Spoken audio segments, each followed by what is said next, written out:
¿Qué tal, queridos amigos? Termina 2021, el segundo año de la pandemia. Bueno, faltan 3 meses para que se cumplan 2 años exactos de que inició esta pesadilla. Y lamentablemente, el día de hoy, tenemos reportes de alzas muy importantes de COVID o de Omicron en varios estados de la República. La cepa Omicron está haciendo mucho daño. Hay naciones en las que ya se desató la alarma, hay naciones en las que incluso están ya cerrando las fronteras para evitar que les lleguen más contagios. Hay sitios en donde verdaderamente el problema se ahonda.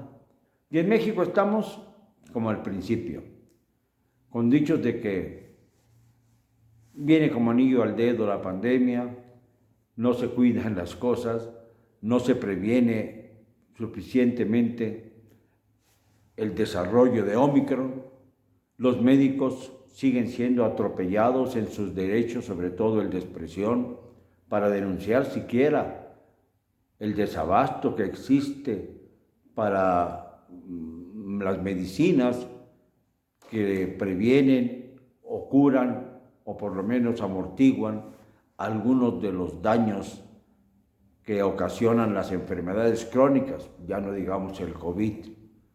Se han olvidado de los que padecen problemas del corazón, de diabetes, de cáncer, no solo los niños, también los adultos. Se habla de que solamente se ha surtido el 9% de las medicinas que se requieren en el sector público y que los médicos, pues cuando los mandan a encontrar las medicinas carísimas a altísimo precio en otras farmacias particulares, son brutalmente amenazados. Amenazados, pero de verdad, como si se tratara de una mafia impresionante. Sin embargo, salimos del 2021 con suerte. Yo debo agradecer mucho, por ejemplo, el que pueda yo haber reparado mi vista. Ya casi, la verdad se los digo, me costaba mucho trabajo ver de lejos y ahora ya sin lentes puedo observarles a ustedes. Esto pues me ha rejuvenecido en lo que se puede, claro.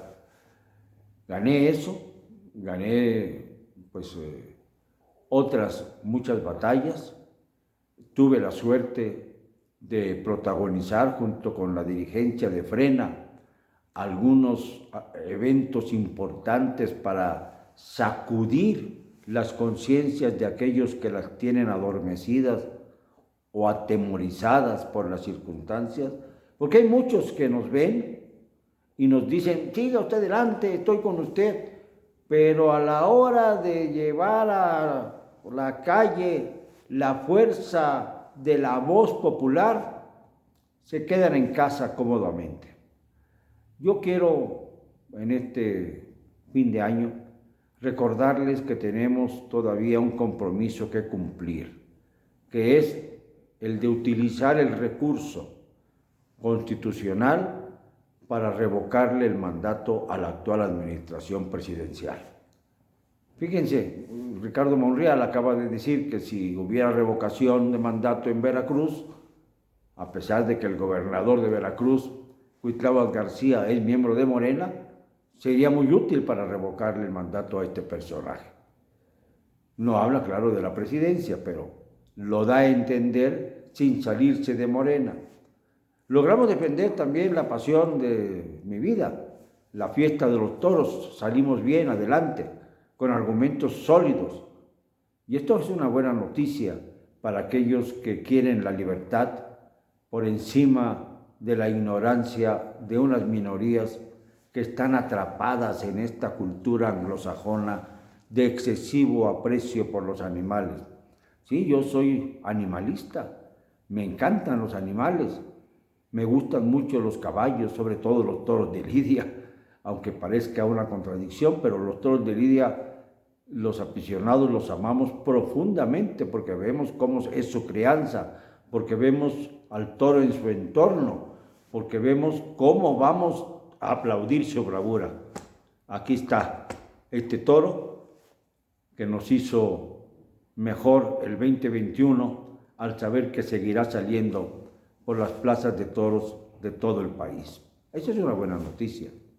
Otra buena noticia fue, sin duda alguna, que nuestro país, a pesar de la tremenda gravedad de la pandemia, siguió de pie. Como siguió de pie después de los terremotos de 1985 o de 2017, el más reciente.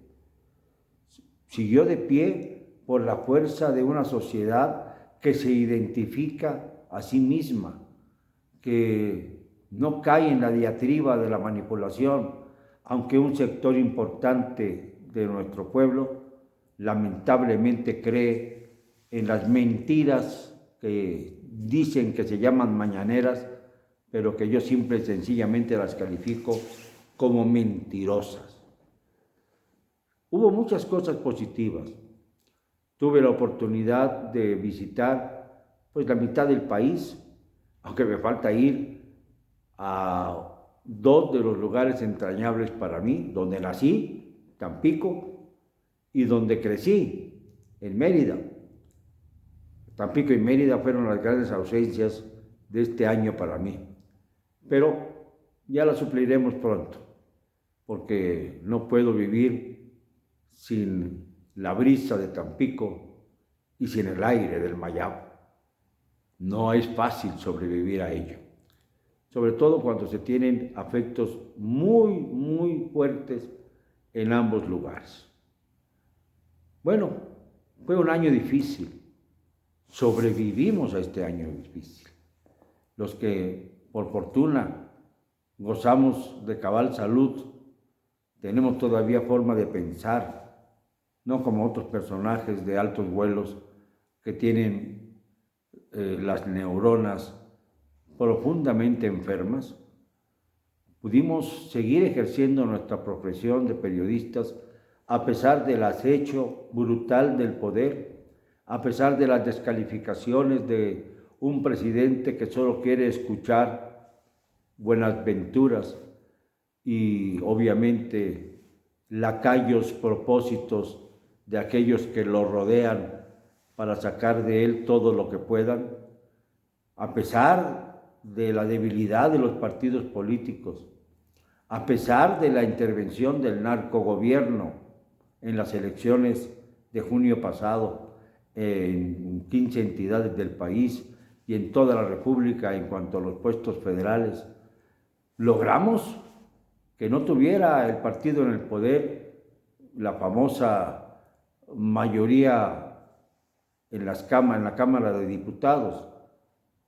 Solamente reducimos lo suficiente para que no tuvieran esa mayoría calificada, sino únicamente la mayoría simple, con lo cual no puede reformar la Constitución. Sin embargo, nos dejaron el recurso de la revocación de mandato en el artículo 35. Y esto es también positivo para México, porque tenemos un salvavidas. México entró en una espiral de crecimiento a la baja. Dicen que se va a recuperar unos puntitos, pero no fue así.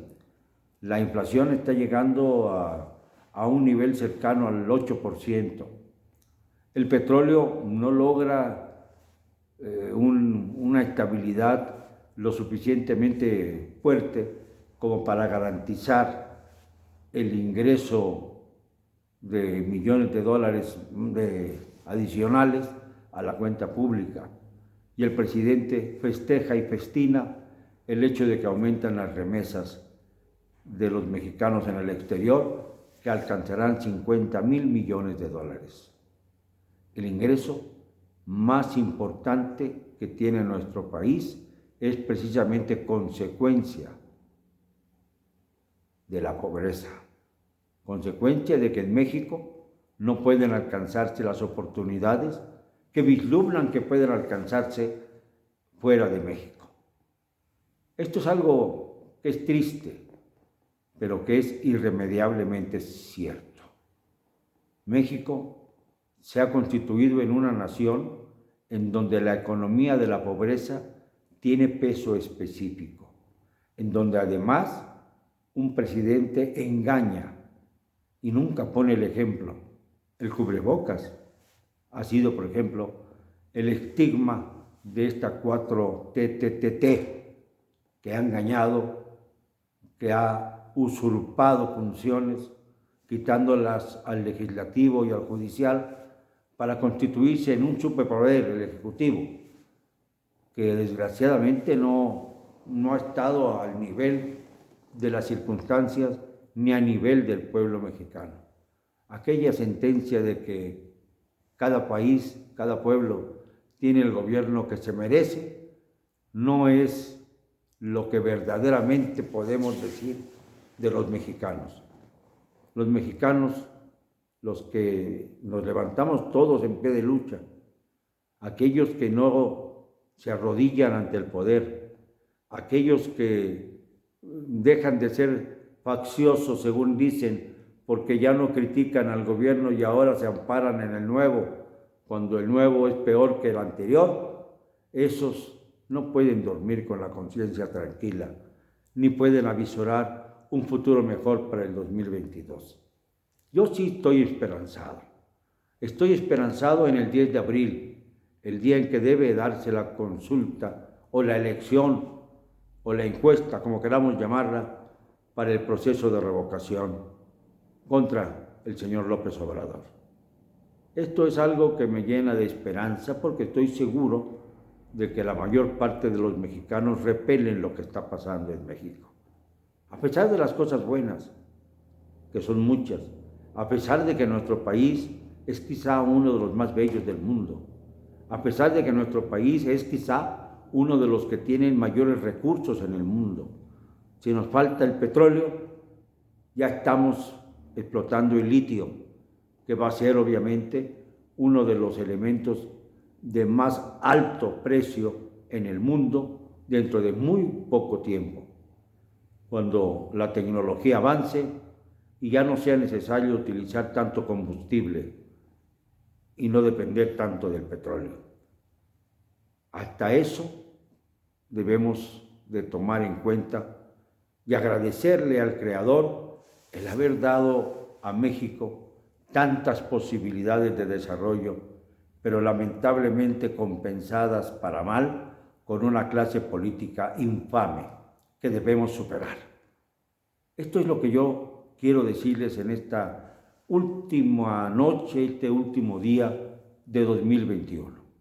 Hacer todo lo posible, queridos amigos, para que las esperanzas se vuelvan frutos, para que los rencores queden atrás, para que seamos capaces de imponer nuestra voluntad al capricho de la clase gobernante, para que de una vez por todas México tenga un parteaguas y se quede atrás la pillería de aquellos que solamente han encontrado en el poder su modus vivendi para enriquecerse y ahora con empresas de chocolate y con plusvalías en los ranchos como los de Palenque, para no decir cómo se llama el rancho, que ya lo sabemos todos, para que todos estos sinvergüenzas vayan cayendo uno a uno.